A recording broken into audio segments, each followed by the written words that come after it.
Tom Redhorse patiently stalked his prey through the snow-covered forests of northern Idaho. With his favorite hunting bow in hand and striding along on snowshoes, he had no trouble following the deer trail. The timberline ended at a long, open mountainside painted in dazzling white, bordered by snow-tipped evergreens. Above the trees across the plain stood a pastel sky. Lazy clouds drifted past, playing games with the sun.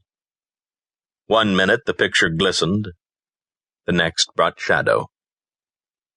Tom paused again to admire the scenery, his heavy mackinaw keeping out the 10-degree bite of the cold mountain air. And then he heard it. The sound of a snowmobile engine. It was not supposed to be here, this restricted area, protection for a caribou herd. Several yards ahead of the black snowmobile, a skier charged downhill, apparently trying to avoid the fast-approaching machine. The skier wore a dark trench coat, and on his left arm a valise case swung freely. When he came within 300 feet of Redhorse, a rifle shot shattered the cold mountain air. The skier fell, sliding a few feet, then laying still, as the snow beneath him turned crimson. The gunman drove up on the snowmobile, jumped off with a rifle in his hand, and dashed toward the fallen man. Fumbling to remove the case, locked to the skier's arm, the rider suddenly heard a voice rising from above the tree line. "Hey there!" Tom yelled. "What the hell are you doing?" The gunman swung his rifle and fired. Tom ducked behind the tree, and then stepped out, letting an arrow fly from his bow. The arrow penetrated the gunman's right shoulder. Holding onto his rifle, he floundered backward toward his machine and raced away up the hill toward the Canadian border. Lane Palmer sat on the front porch of his modern log cabin, admiring the ice-covered lake in front of him. He felt comfortable in his wool mackinaw, thermal boots, and wool Russian hat, a gift from a former KGB agent.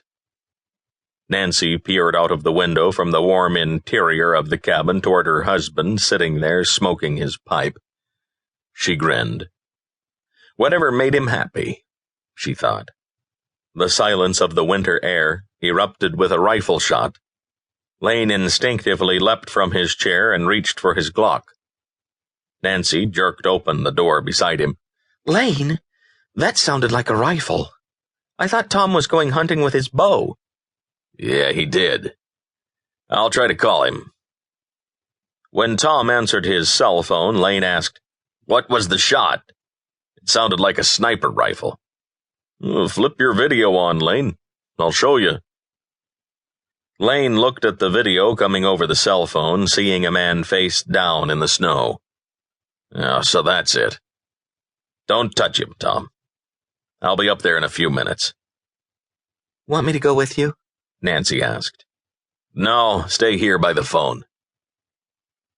Lane started his wide-track skidoo and sped up the long, sloped, timbered hillside until he broke into open ground created by an old avalanche.